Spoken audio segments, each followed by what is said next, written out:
Des moments avec Dieu avaient un temps de réflexion pour chaque jour. 2 juillet. Dieu utilise encore des vases brisés.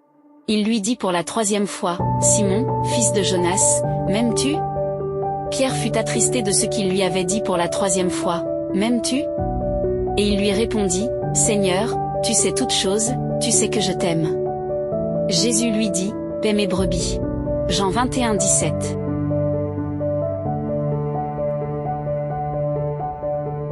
Il y a des moments dans la vie où le silence pèse plus lourd que les mots, des moments.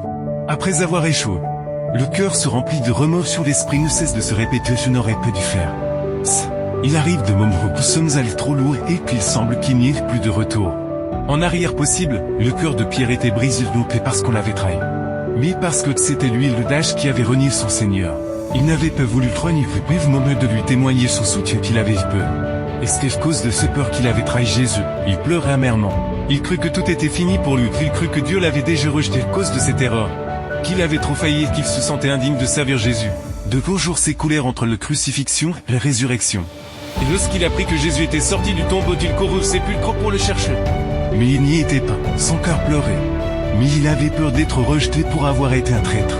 Jésus le convoqua à Galilée avec les autres apôtres et fit leur présent. Il le rétablit dans son ministère. Son erreur n'avait peu d'importance pour qu'il puisse continuer d'être son serviteur. Il ne le rejeta pas pour avoir échoué, il ne le destitue pas parce qu'il était un pécheur. Au contraire, il guérit ses blessures. Jésus n'ignore pas ce chute, mais il les transforme en une occasion de servir fidèlement.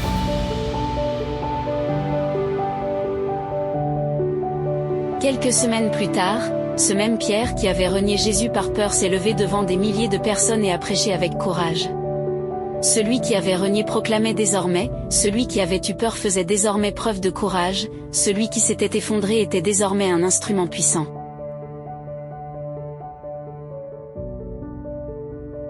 Pierre ne peut être remplacé ni écarté, il a plutôt été rétabli dans sa fonction. Puis utilisé avec encore plus de force, ce n'est pas seulement un récit biblique, mais une preuve concrète de la manière dont Dieu agit, car c'est même Jésus qui a dit à Pierre.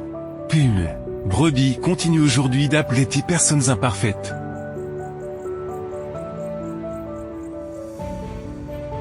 La première tâche que le Christ confia à Pierre lorsqu'il le rétablit dans son ministère consistait à paître les agneaux.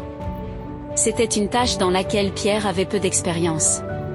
Elle allait exiger beaucoup de soins et de tendresse, ainsi que beaucoup de patience et de persévérance. Tu as peut-être commis tant d'erreurs que tu as cru que tout était fini, peut-être que les autres. L'Église et les frères eux-mêmes ne veulent plus compter sur toi et Dieu plus. Le veut, car quand tout semble fini. C'est plutôt que Dieu commence à écrire une nouvelle histoire. Dieu utilise encore des vases brisés qui se sont cassés blessés, qui n'ont pas cet air de fierté sacrée mais qui se souviennent toujours de leur propre fragilité. Et servent Dieu par amour. Amen. Merci pour écouter cet audio. Nous vous invitons à partager avec votre. Contactez et visitez le site web. Biblewell.com